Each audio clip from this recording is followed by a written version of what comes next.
Congress CPIM মাথা মিলে বিজেপিকে হারানোর চেষ্টা করেছিল 2023 ফেব্রুয়ারিতে। কিন্তু সাধারণ মানুষ বেইমানি করেনি নরেন্দ্র মোদীর সঙ্গে, বিজেপির সঙ্গে। কি কারণে?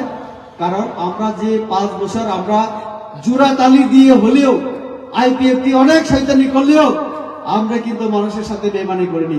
সিপিএম করলেও যদি লিস্টে নাম থাকে ভাই দিয়ে দাও, গরিব তো গরিব না, গরিব তো গরিব, বাতা 2000 টাকা সিপিএম আচ্ছা দিয়ে দাও, গরিব তো গরিব।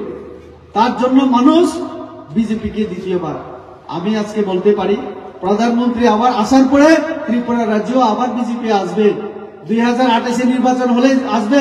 কারণ যে কথা বলেছিল ত্রিপুরা সমাজ আর কোনোদিন আঞ্চলিক দলে যাবে না। আর যে দল আছে না ওই আমার শুক্লাচরণ নোয়াতিয়ার দল আইপিএফটি, এই শুক্লাবাবু কোনোদিন মন্ত্রী হারিয়ে আবার ওই সাধারণ শুক্লাচরণ হতে চান না।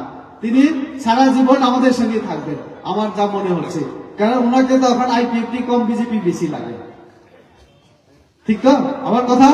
বিজেপির ফ্ল্যাগ লাগিয়ে আইপিএফটি নেতা আমাদের পার্টিতে বসে যাবেন পার্টি মিটিংয়ে, তো আমরা রেখে দেব। আপনারা তার জন্য চিন্তা করবেন। অমন ভাই অঞ্চলদি ত্রিপুরা যুব আঞ্চলিক দলে আর কোন রাজ আছে রাজনীতি ব্যর্থ হয়ে গেছে কখনো নাই।